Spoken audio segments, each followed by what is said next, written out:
Shri Gurubhyo Namaha.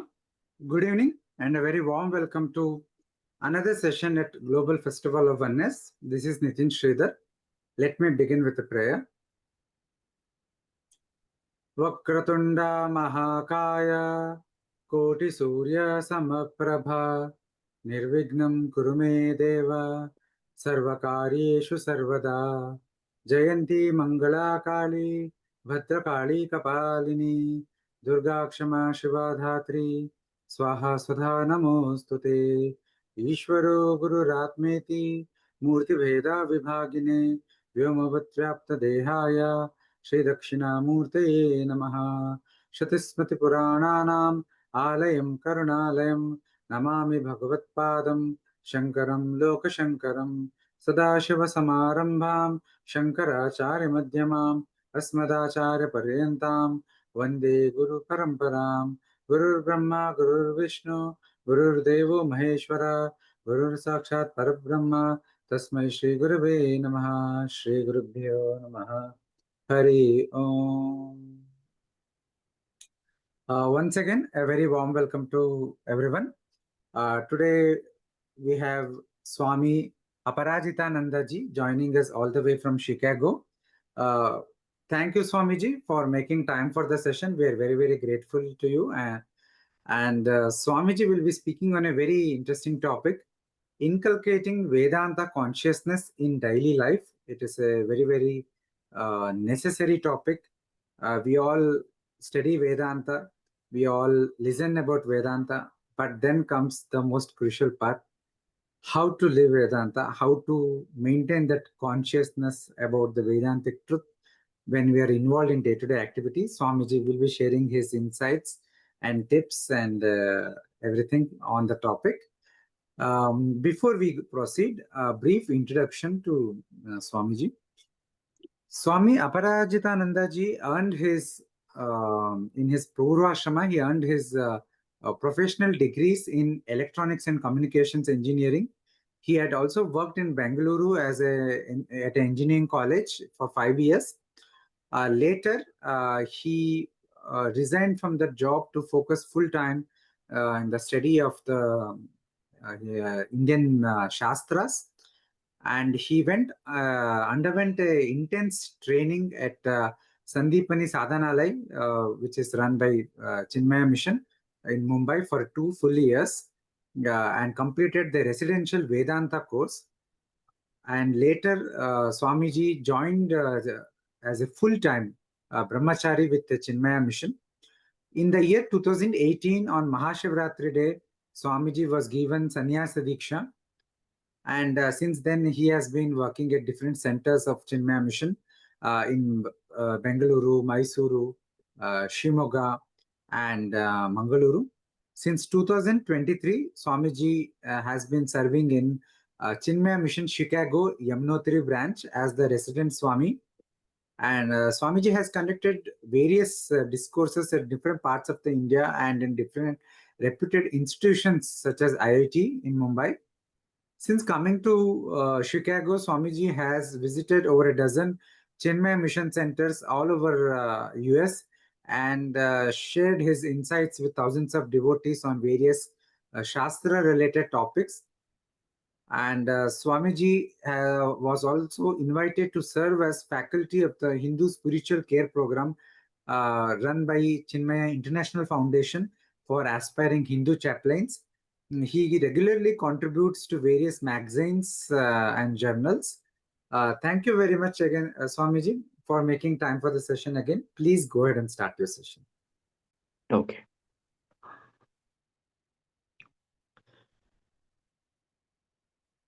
Oh.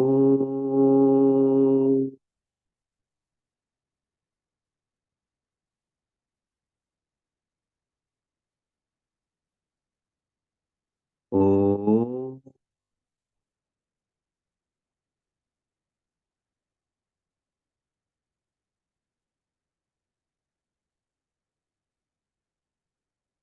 Oh.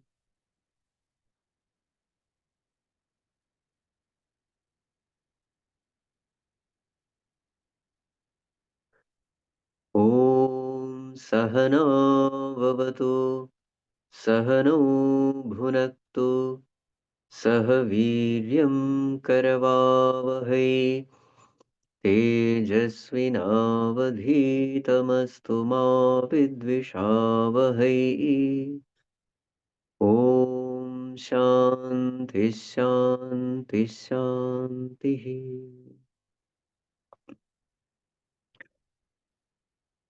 Humble prostrations to one and all present here. So the topic of today's discussion is how to inculcate Vedantic consciousness in daily life. How to practice abidance in the Supreme Self in the day-to-day world. How to practice the principles of core Vedanta in the day-to-day world. So before entering into that, let me briefly go through the main principle of Vedanta. What does this Vedantic teaching say? This teaching, in essence, says that we are basically the pure consciousness. And what is our nature? Our nature is Sat Chit Anand. Sat means existence, absolute existence, independent existence, existence which can never become non existent. So, put in other words, we are immortal. There is no death for us. Deathlessness is our nature. Sat also means truth. So, the ultimate truth is our nature. How is truth defined in our scriptures? Abadhyatvam satyatvam. That which can never be denied in any period of time, past, present, or future. That which is ever present. Trikaleshu, tri avasthasu, yat tishtati tat sat. That which is present in all the three states of the mind, waking, dream, deep sleep. That which is present in all the three states, and that which is present in all the three times, past, present, and future. So that is defined as truth, that is defined as Sat. So this is our true nature, Sat. The second is Chit. Consciousness is our nature. Sentiency is our nature. Chit also means knowing. Knowing is our nature. Being aware, being conscious. Mm. Consciousness doesn't need an instrument to know. It doesn't need the mind or the senses to know. Knowing is its nature. Effortless knowing, spontaneous knowing, absolute knowing is its nature. That is Chit. And the third one, Anand. Anand means bliss. Bliss is its nature. Causeless bliss, which doesn't need any sense object to experience that bliss. So, in short, immortality is our nature, knowledge is our nature, perfection is our nature. Now, naturally, the question comes, if perfection is our nature, immortality is our nature, bliss is our nature, why is it that we are not experiencing this? If something is my nature, I must be able to experience it. So, therefore, to explain this, our philosophy, they talk about what is called a superimposition theory, or to understand more clearly, the identification theory given by Bhagavan Adi Shankaracharya. What is identification theory?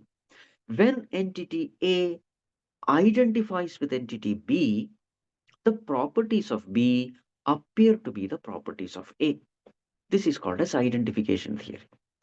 When I identify with something, the property of that thing I experience. Lot of worldly examples can be given. A mother who is identified with the child. Identification means tadatmya bhava, tad atma, that is me. That feeling is called identification. So when a mother is identified with the child, the joys of the child become the joys of mother. The sorrows of the child become the sorrows of mother. Whatever happens to the child is entity B here. Mother is entity A. Whatever happens to entity B starts happening to entity A. Whatever happens to the child starts happening to mother. When the child is successful, awarded, rewarded, mother feels happy. So this is called as identification. Identification can happen with anything, being, or situation. It is not necessary that identification should only be with living beings. No. We can identify ourselves with our house, our car, mm, inert things. So then what will happen? Anything happening to that inert thing starts affecting us. So this is called as identification. The best example for identification we can say is our movie theater example. In the movie theater, as the movie unfolds, mm, the hero, we identify ourselves, let us say, with the hero. The hero is miserable and his misery becomes my misery because I'm identified with the hero. Hero cries and I am crying. Hero is happy and I am happy. So what has happened? Identification has happened. Whatever is happening there starts happening here. So Vedanta says the same mistake or the same thing has happened in our life also. So in Vedanta, we discuss about two entities. What are the two entities? One is consciousness, the other is matter. Consciousness and matter. Various names are given in different contexts. Sometimes consciousness is called Brahman, then matter is called Maya. Sometimes consciousness is called Purusha, then matter is called Prakriti. Sometimes consciousness is called Kshetrajna, then matter is called Kshetra. Sometimes consciousness is called Drashta, then matter is called Drishyam. So many different names, but basically it is the same thing. Sometimes consciousness is called Chaitanya, then matter is called Jada. In different scriptures, we have different terms, but basically, these are the only two entities, consciousness and matter. So, what is matter? Anything that which is made of five elements is matter. What are the five elements? Akasha, Vayu, Agni, Jala, Prithvi. Space, air, fire, water, earth. So, anything that is made of five elements is Prakriti, is matter. So, what all will come under matter? The whole world that which we see comes under matter because everything is made of five elements. Coming one step inside, what about our physical body? The physical body is nourished by food. Food is nothing but matter. So, therefore, our physical body is also nothing but matter. What about the mind? Is this mind consciousness or matter? Now, here we have to keep this in mind. Whenever we use the term consciousness, we are not using the term consciousness in the medical terminology. In the field of medicine, consciousness is a property of the mind. That is why they use the term he lost consciousness. So, there it is a property of the mind. But in Vedanta, when we use the term consciousness, it is not a medical terminology at all. So, this mind, according to Vedanta, is also matter, it is not consciousness. Why is mind called matter? Mind is called matter because it is nourished by food. So, 1 or 2 days when we don't take any food, the mind becomes quiet. So, mind is also matter only. Then, what is consciousness? There is only one thing which is consciousness, and that is the pure I, the aham, the self in us. the observer in us. So this is what is called as pure consciousness, and it has nothing to do with matter. So what is the nature of this consciousness? This consciousness is Sat Chit Anand. This consciousness is perfection absolute. And this is our true nature. Sat, existence, Chit, consciousness, Anand, bliss. And this is our true nature. And that is why all of us, we desire our true nature. What is it that we desire in this world? We desire Sat. We always desire truth. And we always desire deathlessness. We don't want to die. I want to exist forever and ever and ever. Where is this desire coming from? This desire is coming from our true nature, that I am Sat. Whatever is my true nature, I will automatically desire it. I cannot desire anything which is not my true nature. My nature is Chit, and that is why I will always desire to be knowledgeable. I don't want to be ignorant. I want to be alive. I want to be aware. I want to know. I don't want to be in the darkness of ignorance. Where is this desire coming from? This desire is coming from because Chit is my nature. In the same way, Anand is my nature. I can never desire to be sorrowful. My desire will always be to be blissful, to be happy, to be peaceful, cheerful. So now the question comes, if my nature is infinite happiness, if my nature is infinity, if my nature is truth, if my nature is perfection, why is it that I am not experiencing that perfection? So then we apply this identification theory. When entity A identifies with entity B, the properties of B appear to be the properties of A. So now what is said here is, though I am infinite consciousness, my identification is not with consciousness, therefore I am not experiencing the perfection of consciousness. Then where is my identification? My identification is with the body. Mm. So body is the entity B here. Consciousness is the entity A here.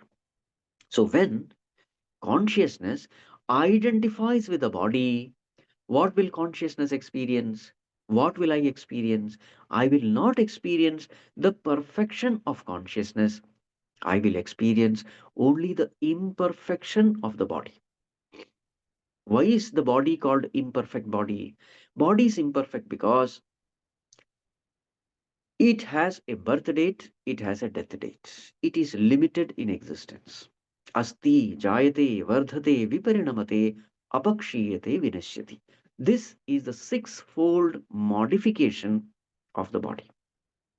Asti, it exists in the womb of mother. Jayate, it is born from the womb. Vardhate, it grows. Viparinamate, it matures. Apakshiyate, it decays. Vinashyati, it dies.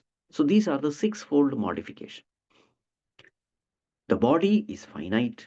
The body decays and dies. It is not immortal like consciousness, it is mortal. Its abilities are also limited. Its size is also finite.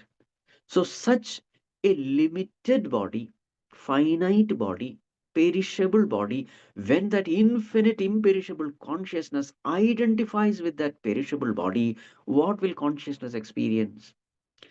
Consciousness will not experience the perfection of itself. Consciousness will experience the imperfection of the body. Now, will consciousness be happy experiencing the imperfection of the body? No, because it is experiencing not its nature at all. It is experiencing something which is contrary to its nature. So, this is what is called as samsara. Now, All of us, we are infinite consciousness by nature, but we are identified with this limited body. Now we are miserable in this body. We are suffocating in this body. We want to come out of this suffocation. So this suffocation is what is called as samsara tapatraya. Everybody is suffocating. So as long as our identification remains with the body, so long this suffocation can never go away. We may improve the condition of the body. We may improve a little health of the body. At the body level, whatever improvement we make, maybe it may give us some relief, but it will not take away the problem completely. It is exactly like a person who is in the prison. He is miserable in the prison. So how is he trying to get rid of his misery? He is just trying to expand the prison. How much ever that person expands the prison, he is still in the prison only. So then what is the solution? He has to come out of the prison. How to come out of the prison? The way we have entered into the prison, that way itself is the exit door from the prison. The entry gate itself is the exit door. How did we land up in this misery? Identification landed us in this misery. So therefore, disidentification is the solution to this misery. Mm. Exactly like in the movie theater, I am identified with the crying hero, the miserable hero. I am also miserable. So what is a way to come out of this misery in the film theater? Identification led to this misery. So therefore, the solution is disidentification. So in the film theater, stop paying attention to the movie. Start paying attention to the theater. Start paying attention to yourself. Start paying attention to the realities of life. Then what will happen? I have withdrawn my mind away from the movie. Now I am paying attention to the real world. Then we find that all the sorrows also end. If identification has created misery, the disidentification alone is the solution. This is what Vedanta says. We don't have to create the truth. Truth is already there. We have to just pay attention to the truth. The suffering has come because of ignoring the truth. That is why the term self ignorance. The problem has come because of ignoring the truth. So then the solution is pay attention to the truth. So this is the whole of Vedanta, paying attention, withdrawing our attention from the unreal, the illusory, and then paying attention to the real. This is the solution. Once we have understood this, now the question is how to practice it.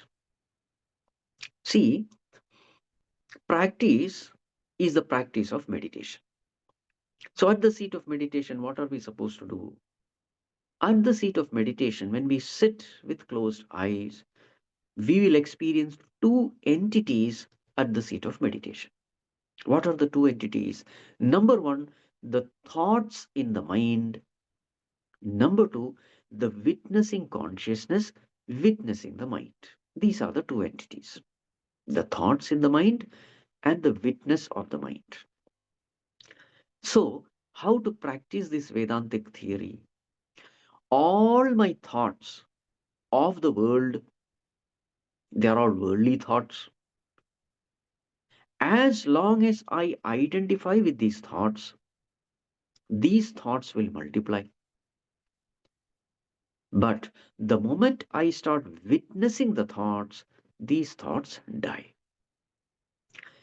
Now, there is a science behind these thoughts also. Thoughts are in the mind. What is the basis of all these thoughts? See, the mind functions based on the law that mind is designed to protect the I, the self.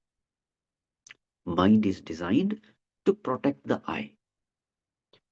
The mind is designed to give peace and security to I. Now, if my understanding about myself is I am the body, if this is my understanding, then the mind is designed to protect the body. Mind is designed to give happiness to the body. That is how the mind is functioning. So all the thoughts in the mind is basically for this purpose. So therefore, at the seat of meditation, we will find that the mind is carrying so many thoughts. They are all the thoughts of the world. They are all thoughts of likes and dislikes. This is what we find. So using this Vedantic knowledge, what are we supposed to do? All the thoughts of the mind belong to the world, but the witness of these thoughts, that witness is none other than consciousness. So now we have a choice. The choice is give importance to the thoughts and get carried away by the thoughts. This is choice number one. Choice number two, remain rooted in the witness, remain rooted in consciousness, pay attention to consciousness. So either we can show interest in the thoughts of the mind, or we can show interest in the witness of the mind. So then what happens? Choice number one. When we start showing interest in the thoughts of the mind, the thought starts multiplying. This is what happens. Exactly like when a person comes and tells his story to us. If we are showing interest to this person, then this person will go on talking more and more because we are showing interest. But suppose we are not showing any interest in his talk, then he will wind up. This is exactly what happens at the seat of meditation also. If we are showing interest in the contents of the mind, thoughts of the mind, the worldly contents of the mind, then those worldly contents will multiply, the worldly thoughts will multiply. So, this is one of the major obstacles at the seat of meditation, which is called as wandering, vikshepa. The mind is wandering. Why is the mind wandering? Mind is wandering because we alone are helping the mind to wander. When we show interest in the worldly contents of the mind, then the thoughts wander. On the other hand, so this is choice number one, showing interest in the contents of the mind, then the mind will wander. Choice number two, we are not paying interest in the contents of the mind, we are just witnessing the mind. Witnessing the mind means showing interest in the witness. That witness is none other than the Lord, the pure consciousness. So, in short, we get what we pay attention to. We get what we desire. Are we desiring consciousness or are we desiring worldly thoughts? This is the question. So, at the seat of meditation, if our attention is upon consciousness, our attention is not upon the thoughts, we are showing interest only in consciousness, then what will happen is slowly the attention get withdrawn from the thoughts and the attention completely get absorbed in consciousness. That absorbing our attention in consciousness is what is called as identification. Withdrawing our attention from the thoughts is called as disidentification. So disidentify from the worldly thoughts, identify with consciousness. When we are paying attention, when we are showing interest, when we are getting absorbed in consciousness, what will happen? We start experiencing the properties of consciousness. And what is the property of consciousness? Sat Chit Ananda. So, what is the proof that we are really progressing in spirituality? What is the proof that we are progressing At the seat of meditation, the proof of progress is we start experiencing ourselves as our true nature. Sat Chit Ananda is our true nature. We start experiencing that more and more intensely. As our attention goes deeper and deeper into consciousness, we start experiencing the property of consciousness more and more intimately, more and more intensely. We come to know that we are a perfect being with a temporary body. Body becomes secondary, consciousness becomes primary. Today, what is the condition? We have completely ignored consciousness, and therefore, body has become primary, consciousness we are not even aware of. We don't even pay attention. But with this meditation, what happens is we are shifting our priority in life. Now, the first and the only priority is consciousness. The rest, everything becomes secondary. So, as we start rearranging our priority, giving maximum importance to consciousness, we start experiencing the properties of consciousness. Once the mind starts getting absorbed in consciousness more and more, we slowly realize who we are. Now, once this is done, how will we live our life? So, that is the topic now. Inculcating Vedantic consciousness in daily life. So, once this has become a habit, abiding in consciousness has become a habit. So, these are all the different terms used. Abiding in consciousness, paying attention to consciousness, meditating upon consciousness, remaining in a state of being. These are all different terms, but the whole thing is our attention is upon consciousness. Now, when we start practicing this, a time comes when we are living in this world, we are transacting in this world. One part of the mind is transacting with the world, but the other part of the mind is firmly rooted in the self, firmly rooted in consciousness. This happens exactly like in the film theater. There are two parts of the mind. In the film theater, as we are enjoying the movie, the mind gets divided into two parts. The first part, it the superficial part of the mind is going through the ups and downs of the movie, the joys and sorrows of the movie. That is the superficial part of the mind. But the other part of the mind is firmly rooted in the truth. And what is the truth? The truth is, I am in the film theater. The whole film is a bluff. It is just an illusion. I have just come here for a time pass, 2, 3 hours, and everything will be over. And I have a real world to face. The movie world will come and go. It has no reality. So another part of the mind is firmly rooted in this truth. So mind itself as though gets divided into two parts.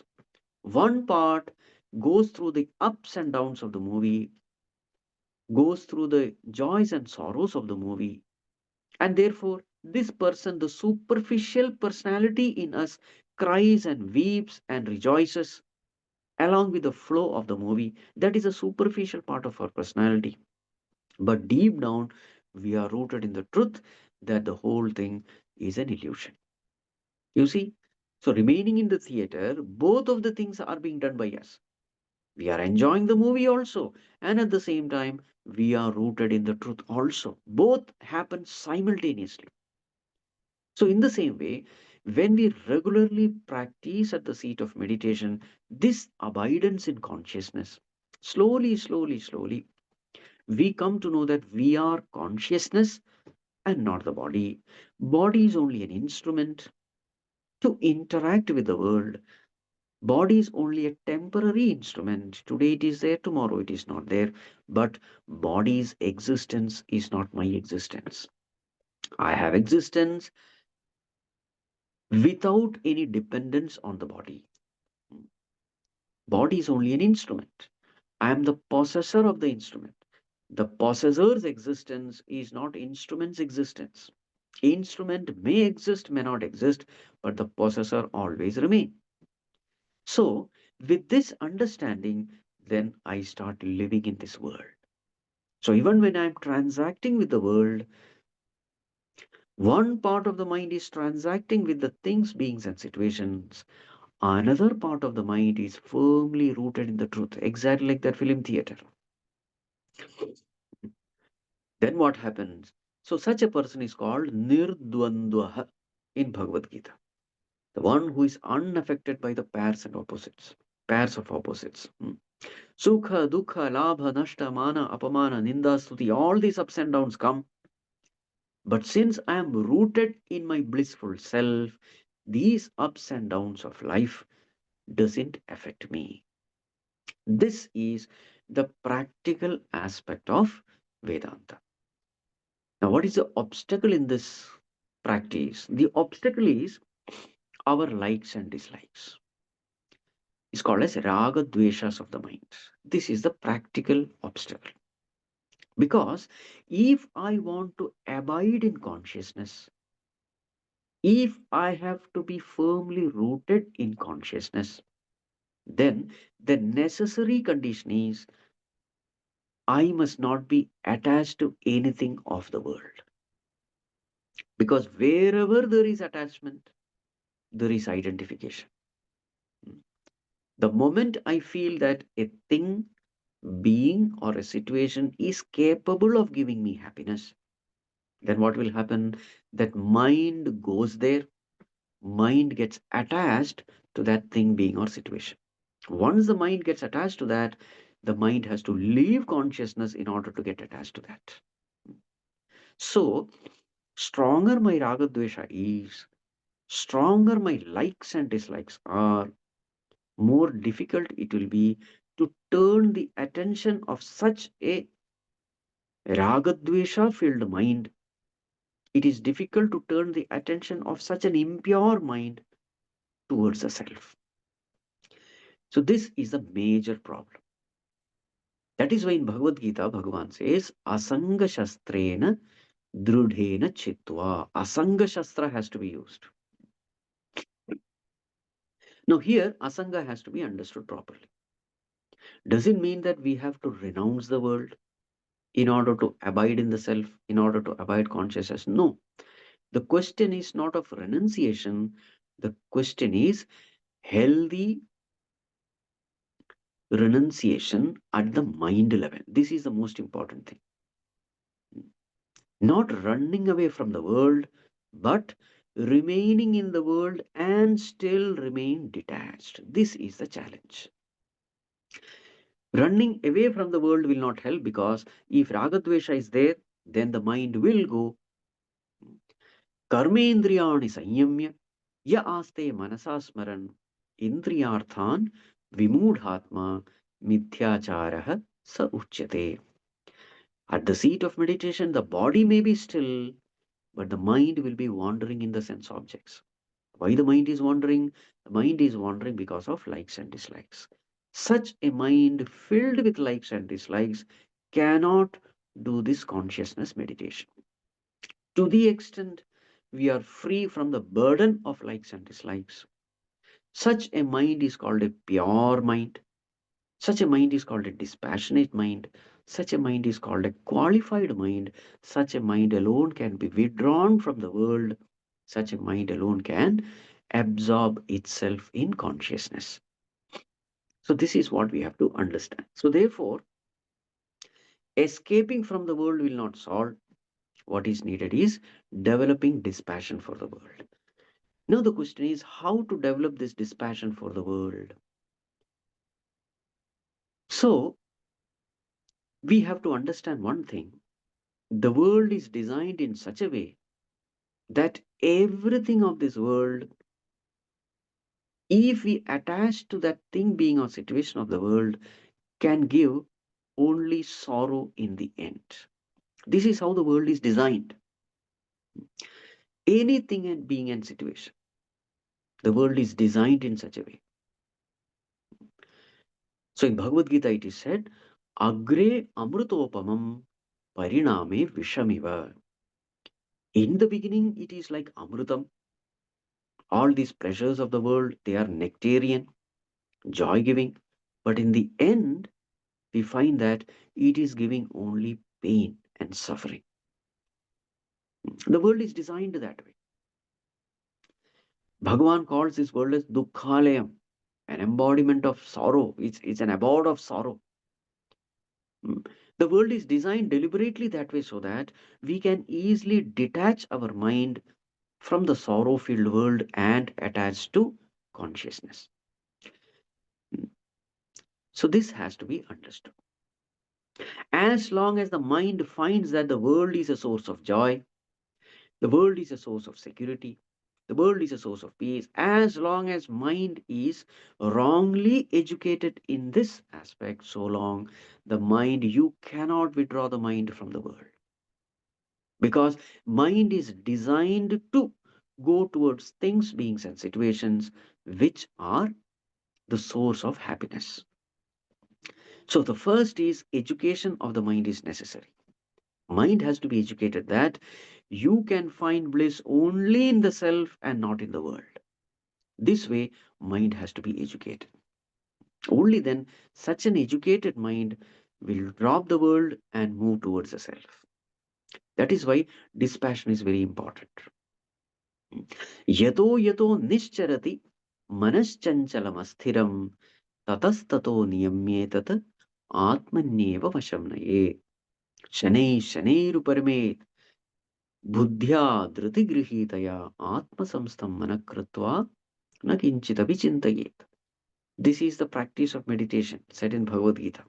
Wherever the mind gets stuck, withdraw the mind from the world and fix it upon the self. So, this is the practice. So, at the seat of meditation, wherever we find that the mind is getting stuck, we have to be careful with those situations, those things, beings, and situations. It is a whirlpool. Whenever the mind thinks of those sense objects, the mind gets caught up in that whirlpool, it gets sucked into that whirlpool, and such a mind is not available for abidance in consciousness.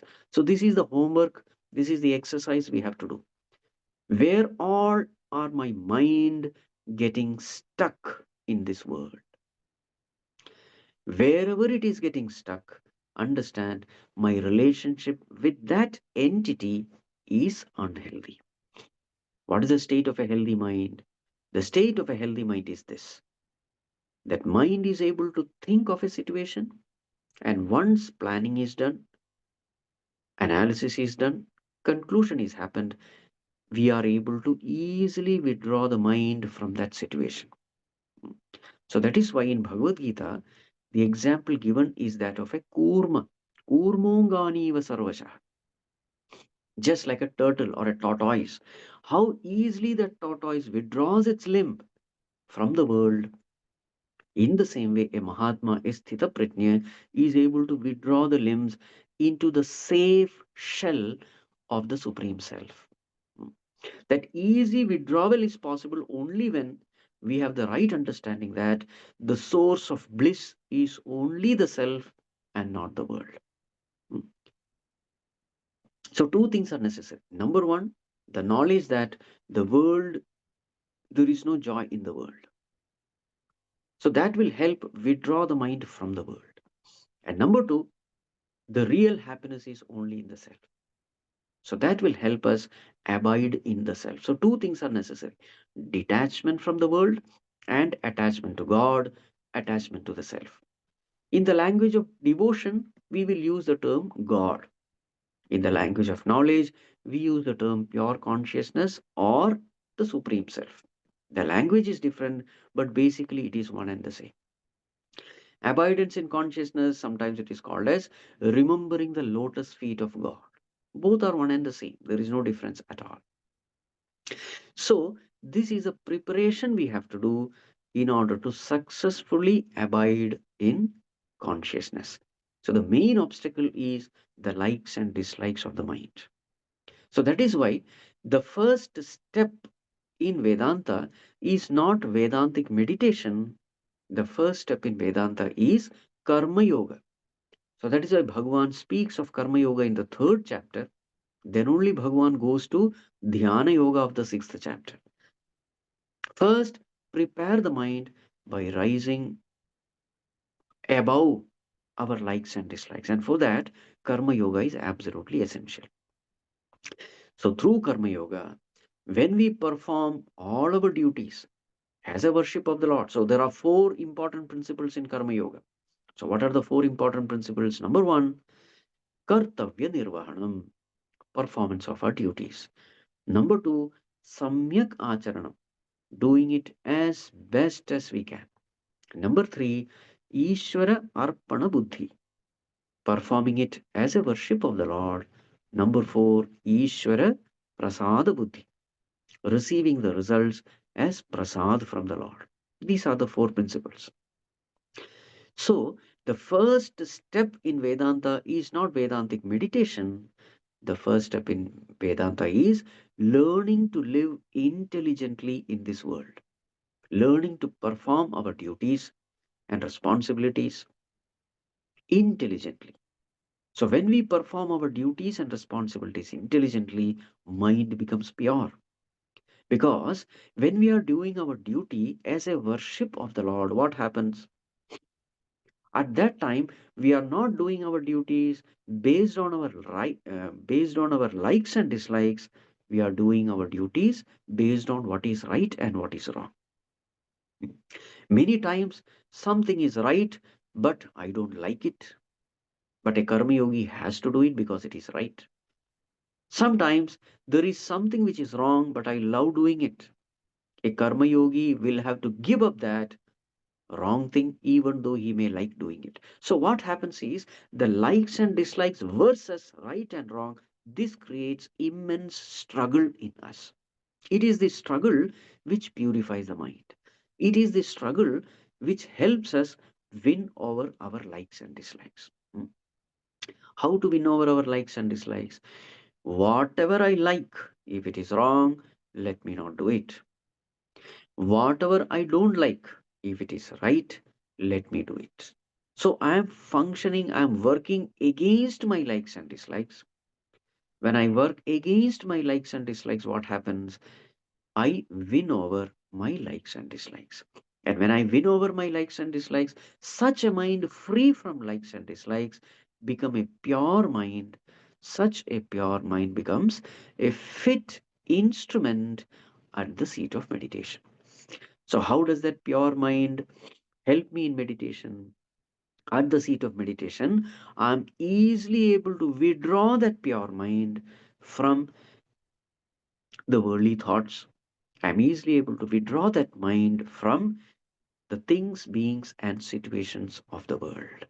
This is how a pure mind helps me at the seat of meditation.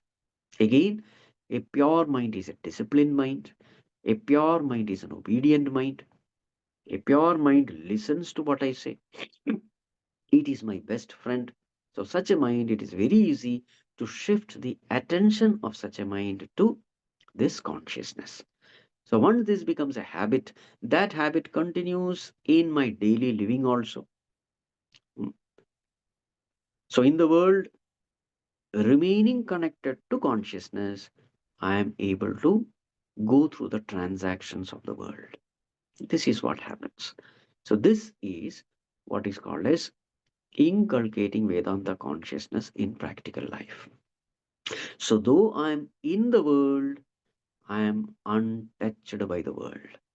Though I am amidst sense objects, the sense objects are not able to create any kind of ripples of likes and dislikes in my mind.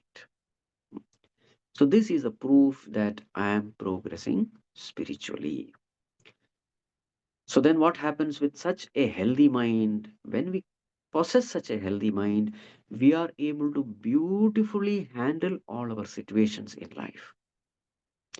What is a proof that we are beautifully handling our situations? Before the situation, mind is peaceful. While handling the situation, again the mind is peaceful. After handling the situation also, mind is peaceful. And how do I handle this situation? I am able to respond to situation and not just react to situation. What is the difference between responding and reacting? When I am responding to situation, I have a choice of which thought to choose which thought to give expression. So a situation comes in front of me. I have a choice in which way I should respond to that situation. So many choices are available. I have enough freedom in choosing a particular thought. Whereas when I react to a situation, I don't have any choice. I instinctively react, helplessly react. Based on my vasanas, based on my likes and dislikes, I react. So, when we do this Vedantic meditation, what happens is there is tremendous amount of freedom at the level of mind.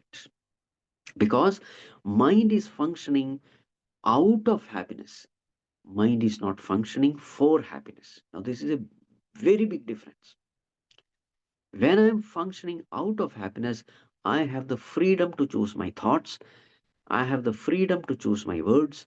I have the freedom to choose my actions. Because the mind is functioning out of happiness. Whereas, on the other hand, when mind is functioning for happiness, all the freedom is gone. Such a mind is a slave. Such a mind which is a slave has no much choice. A master mind has a choice, a slave mind has no choice. So these are all the benefits of functioning in the world, abiding in consciousness. So this abidance in consciousness itself is what is called in the language of devotion as remembering God and functioning in the world. So Bhagavan says in Bhagavad Gita, Tasmat sarveshu kaleshu mam anusmara yudhyacha. Sarveshu kaleshu mam anusmara. Remember me and perform your duty. So this is a practical thing. It is possible. So one part of the mind is always aware of this consciousness. Another part of the mind is fulfilling the responsibilities in the outer world. Many times people say this, Swamiji, how is it possible that remembering God and performing our duty? How is it possible? How can we do two things at the same time? We can definitely do two things at the same time, provided we have mastered this art of abiding in consciousness. Exactly like when we are driving the car, there are so many things simultaneously we do. We have to pay attention to the steering wheel. We have to pay attention to the rear mirror. We have to pay attention to the forward, the front, what is happening. At the same time, we talk to our friends also in the car. So, how is it that we are able to do simultaneously all these things? So, this ability is there in the mind. So, the very same ability comes into manifestation. One part of the mind is firmly rooted in the self, the other part of the mind is transacting with the world. So, this is the practical way of putting Vedantic principles into use. I sincerely thank Nitinji for giving me an opportunity to dwell upon this Vedantic truth. I sincerely invoke the grace of the Lord, the blessings of the entire Guru Parampara. May we all practice this, get benefit out of it, and then be an ambassador of peace in this world. Hari Om. Thank you. Thank you very much, Swamiji, for such a very enlightening and insightful talk. Thank you for sharing your thoughts on such a very important matter. Thank you very much. Viewers, we have many more such sessions coming up. Tomorrow morning, we have a talk by Swamini Swatma Vidyananda ji on the topic salient features of Shankaracharya's introductory bhashya to the Bhagavad Gita. Please join us again at 7 a.m. in the morning. Thank you again, Swamiji. We are very, very grateful for you to make time for this session and for such a very wonderful and insightful session. Thank you again. Viewers, with this, we conclude the session. Thank you. Shri Guru Bhyo Namaha.